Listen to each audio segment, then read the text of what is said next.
Hey guys, welcome to my YouTube channel History Point to Point। Guys, अगर आपने अभी तक मेरा चैनल सब्सक्राइब नहीं किया है तो प्लीज़ सब्सक्राइब कीजिए हिस्ट्री पॉइंट टू पॉइंट और मेरे वीडियोस को लाइक और शेयर ज़रूर कीजिए। तो चलिए स्टार्ट करते हैं क्लास 12th चैप्टर 5 यात्रियों के नज़रिए, इसका भाग 3 फ्रांसवा बर्नियर। फ्रांसवा बर्नियर जो कि फ्रांसीसी यात्री थे, पेशे से एक चिकित्सक थे और साथ ही ये कुशल राजनीतिक दार्शनिक तथा एक इतिहासकार भी थे। इन्होंने 17वीं सदी में भारत की यात्रा की थी और इस समय भारत में मुगलों का साम्राज्य था। यह वह दौर था जब साम्राज्यवादी ताकतें अपनी शक्ति का विस्तार कर रही थी और दूसरे देशों के इतिहास और संस्कृति को समझना इस साम्राज्यवादी नीति का एक हिस्सा थे। और इन्हीं पे अवसरों की तलाश में फ्रांसवा बर्नियर भारत आए थे। ये 1656 ईस्वी से 1668 ईस्वी तक भारत में 12 वर्ष तक रहे और ये मुगल दरबार से काफ़ी नज़दीकी रूप से जुड़े रहे थे। पहले तो सम्राट शाहजहाँ के ज्येष्ठ पुत्र दारा के चिकित्सक के रूप में, क्योंकि जब ये भारत आए थे तो उस वक्त मुगल सम्राट शाहजहाँ के ज्येष्ठ पुत्र दारा का स्वास्थ्य बहुत ख़राब था। ये उनके फिजिशियन के रूप में यहाँ पर रहे और उसके बाद एक आर्मीनियाई अमीर दानिशमंद के साथ एक बुद्धिजीवी तथा एक वैज्ञानिक के रूप में ये मुगल दरबार से जुड़े रहे। दोस्तों, इनकी लेखन की एक विशेषता यह थी कि इन्होंने भारत में जो कुछ भी देखा उसकी तुलना यूरोप से की और विशेषकर फ्रांस से की और उस तुलना में इन्होंने भारत को हमेशा निम्न स्तर का दर्शाया है। नेक्स्ट इसकी हेडिंग है पूर्व और पश्चिम की तुलना, जो मैं अभी बता रही हूँ कि इनकी लेखन की विशेषता है। तो बर्नियर ने कई भागों की यात्रा की और जो देखा उसके विषय में विवरण लिखे। बहुत सामान्यतः भारत में जो देखता था उसकी तुलना यूरोप की से करता था। उसने अपनी जो प्रमुख कृति थी वो फ्रांस के शासक लुई 14वें को समर्पित की थी और बाकी जो थे वहाँ के जो प्रभावशाली अधिकारी और मंत्रियों को पत्र के रूप में इन्होंने लिखे थे। लगभग प्रत्येक दृष्टांत में बर्नियर ने भारत की स्थिति को यूरोप में हुए विकास की तुलना में दयनीय बताया। जैसा कि मैंने कहा कि इनकी लेखनी की विशेषता ही ये है कि इन्होंने जो भी लिखा उसकी तुलना यूरोप से की और अंत में भारत को निम्नतर दर्शाया है। नेक्स्ट है बर्नियर तथा अविकसित पूर्व। यहाँ पर फिर से वही बात आती है, बर्नियर एक भिन्न बुद्धिजीवी परंपरा से संबंधित थे। उसने भारत में जो भी देखा उसकी सामान्य रूप से यूरोप और विशेष रूप से फ्रांस में व्याप्त स्थितियों से तुलना की तथा भिन्नता को उजागर करने प्रति अधिक चिंतित थे और विशेष रूप से वे स्थितियां जिन्हें उन्होंने अवसादकारी पाया। तो जो इनको यहाँ पर अवसादकारी लगता था या दुखदाई लगता था उसकी तुलना ये यूरोप से करते थे और उन पर इन्होंने विशेष फोकस किया है। उनका जो फोकस था वो था नीति निर्माताओं तथा बुद्धिजीवों को प्रभावित करने का था, ताकि यह सुनिश्चित किया जा सके कि वे ऐसे निर्णय ले सकें जिन्हें वह सही मानता था। अब नीति निर्माता कौन है? जो कि शासक हैं। जो शासक वर्ग है वही नीतियों का निर्माण कर रहा है और वही उनका पालन करवा रहा है। तो ये विशेष रूप से फोकस करते थे कि वो उस पर ध्यान दें जिन्हें वो सही मानते थे, बर्नियर जिन्हें सही मानते थे। इनका जो ग्रंथ था travels in the Mughal empire अपने गहन प्रेक्षण और आलोचनात्मक अंतर्दृष्टि तथा गहन चिंतन के लिए उल्लेखनीय था।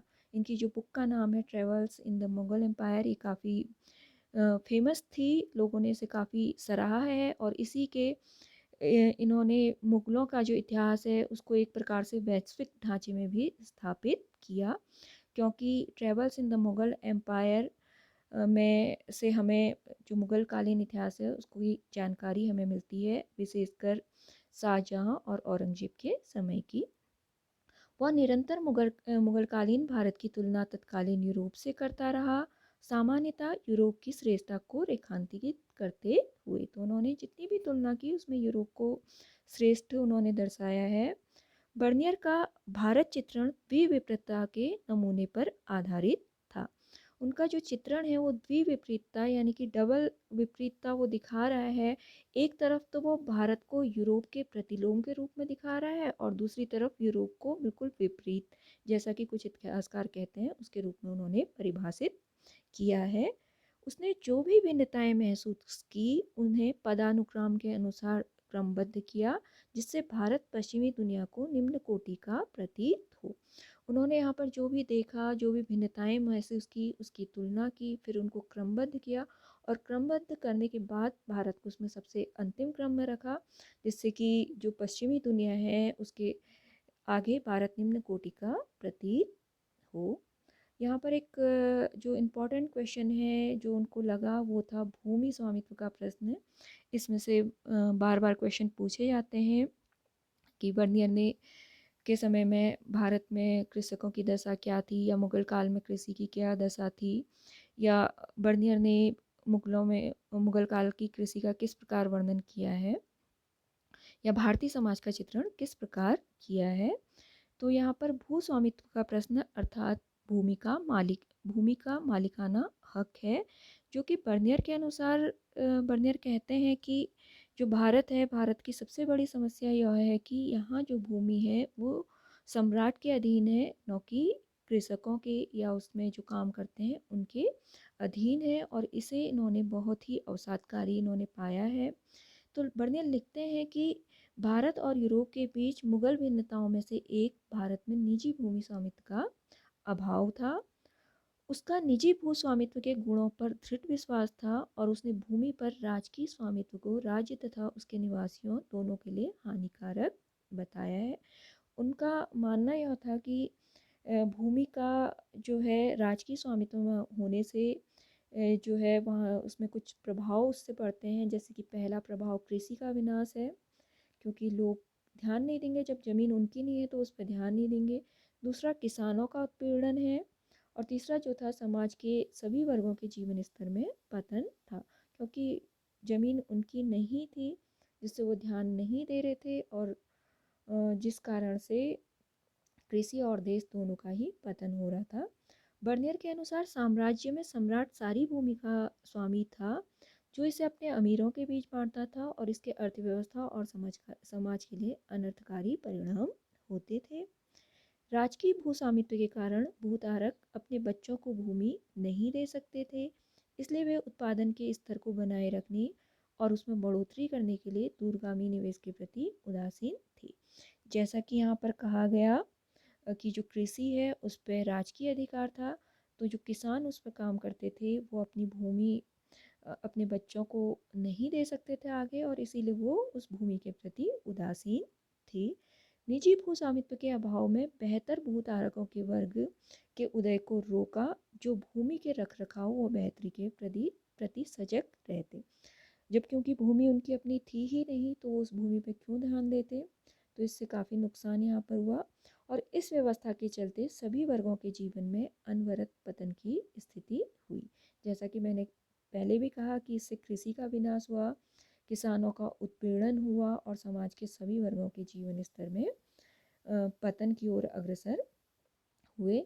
इसी के विस्तार के रूप में बर्नियर लिखते हैं कि भारतीय समाज को दरिद्र लोगों के जनसमूह के द्वारा वर्णित करता है, जो एक बहुत अमीर तथा शक्तिशाली शासक वर्ग जो अल्पसंख्यक होते हैं के द्वारा अधीन बनाया जाता है। आगे जो है बर्नियर लिखते हैं कि जो भारतीय समाज है एक वो दरिद्र लोगों का जनसमूह है, और जिस पर एक शक्तिशाली शासक वर्ग जो कि संख्या में बहुत कम है वो शासन इस पर करता है। और आगे वो लिखते हैं कि गरीबों में सबसे गरीब तथा अमीरों में सबसे अमीर व्यक्ति के बीच नाम मात्र का कोई सामाजिक समूह या वर्ग नहीं है। तो कहते हैं कि जो गरीब है वो काफ़ी गरीब है, और जो अमीर है वो काफ़ी अमीर है। यहाँ पर मध्यम वर्ग नाम की कोई चीज़ नहीं है, यानी कि मध्य स्थिति के लोग यहाँ पर नहीं हैं। उसके बाद बर्नियर मुगल साम्राज्य का वर्णन करते हुए लिखते हैं कि इसका राजा भिखारियों और क्रूर लोगों का राजा था।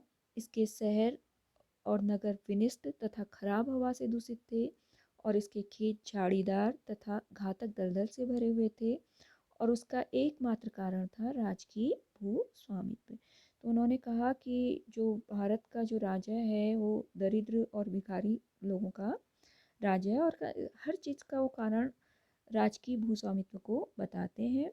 भारतीय नगरों को उन्होंने शिविर नगर कहते हैं। उनका मानना था कि ये जो नगर हैं यहाँ के, वो राजकीय शिविरों पर निर्भर हैं। उनके अनुसार ये नगर राजकीय दरबार के आने पर तो अस्तित्व में आ जाते हैं, और राज दरबार के चले जाने पर नगर भी तेजी से समाप्त हो जाते हैं। जो नगर हैं जहाँ पर राजकीय गतिविधियाँ संचालित हैं जिस दौर में, तो वो राजनीति का केंद्र बना हुआ है, और अगर वहाँ से राजनीतिक गतिविधियाँ हट जाती हैं तो नगर भी उतनी ही तेजी से समाप्त हो जाते हैं। वह और कई अन्य प्रकार के नगरों का वर्णन भी करता है, जैसे उत्पादन केंद्र, व्यापारिक नगर, बंदरगाह नगर, धार्मिक केंद्र, तीर्थ स्थान आदि। इनका अस्तित्व समृद्ध व्यापारिक समुदायों तथा व्यावसायिक वर्गों के अस्तित्व का सूचक है। व्यापारी अक्सर मजबूत सामुदायिक अथवा बंधुत्व के समाज संबंधों से जुड़े होते हैं, और अपनी जाति तथा व्यावसायिक संस्थाओं के माध्यम से संगठित रहते हैं। पश्चिमी भारत में ऐसे समूह को महाजन कहा जाता है, और उनके जो मुखिया होते हैं उन्हें सेठ कहा जाता है। जो सामाजिक वर्ग हैं वो व्यावसायिक वर्ग हैं वो एक दूसरे से संबंधों से जुड़े हुए हैं, और इनके जो मुखिया जो महाजनों के मुखिया हैं उनको सेठ ये लोग कहते हैं। शहरी समूहों में व्यावसायिक वर्ग जैसे चिकित्सक, अध्यापक, अधिवक्ता, चित्रकार, वास्तुविद, संगीतकार, सुलेखक आदि सम्मिलित हैं। इसके आगे बर्नियर जो हैं एकमात्र ऐसे यात्री हैं जिन्होंने यहाँ के राजकीय कारखानों का वर्णन किया है। वो राजकीय कारखाने का वर्णन करते हुए लिखते हैं कि कई स्थानों पर बड़े कक्ष दिखाई देते हैं जिन्हें कारखाना अथवा शिल्पकारों की कार्यशाला कहते हैं, जिसको हम आज की डेट में फैक्ट्री कहते हैं। तो वहाँ पर एक मुगल साम्राज्य की फैक्ट्री का वर्णन इन्होंने कहा है, जिसमें अलग अलग कक्ष हैं और अलग अलग कक्षों में अलग अलग चीज़ों का निर्माण हो रहा है। तो वे लिखते हैं कि एक कक्ष में कसीदाकार एक मास्टर के निरीक्षण में व्यस्तता से कार्यरत रहते हैं।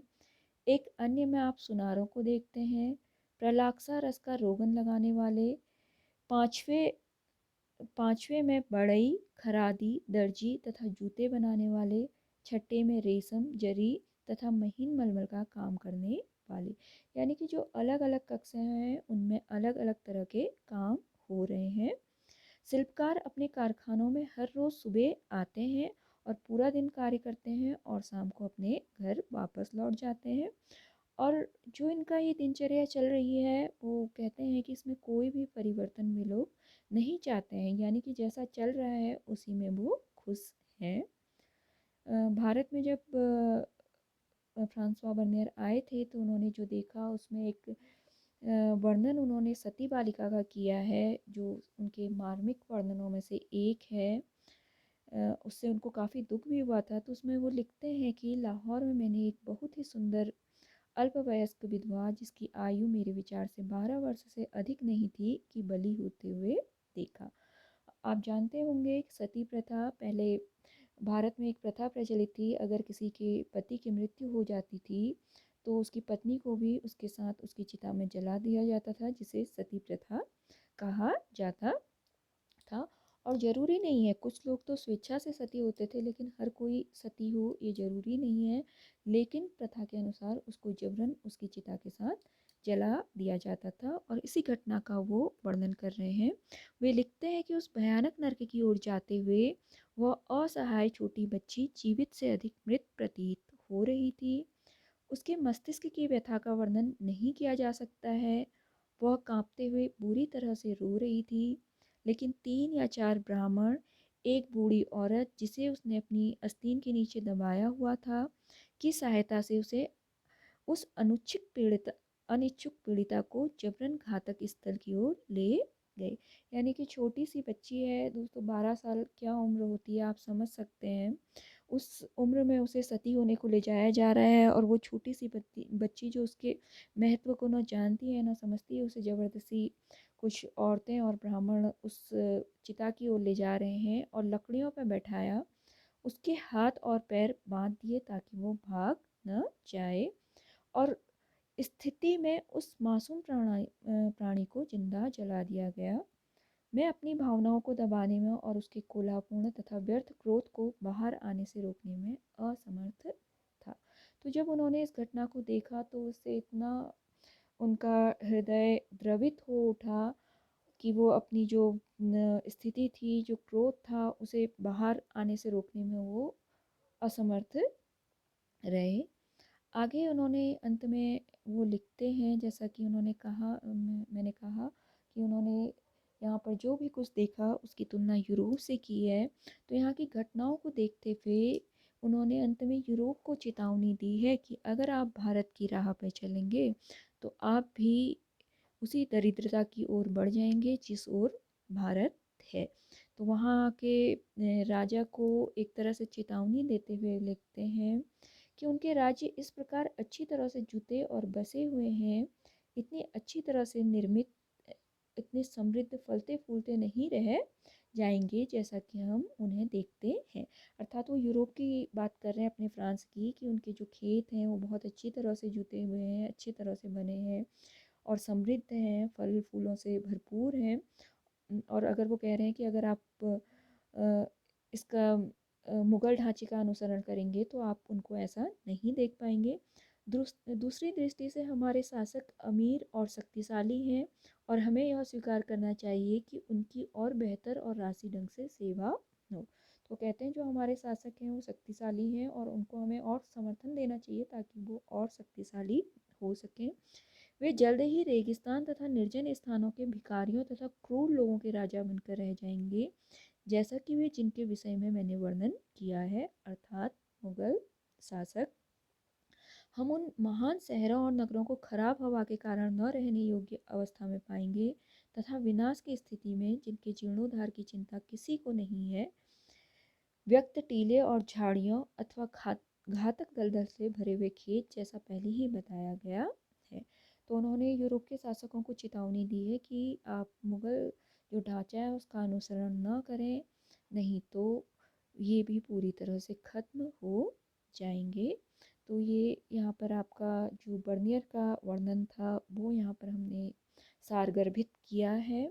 इसमें कुछ प्रश्न आपको अभ्यास हेतु मैंने दिए हैं, जिसमें पहला क्वेश्चन है बर्नियर का सिबिर नगर से क्या अभिप्राय है। जैसा कि बर्नियर ने मुगल जो शहर है उनको सिबिर नगर कहा है, तो इसके बारे में आप कर ही लेंगे।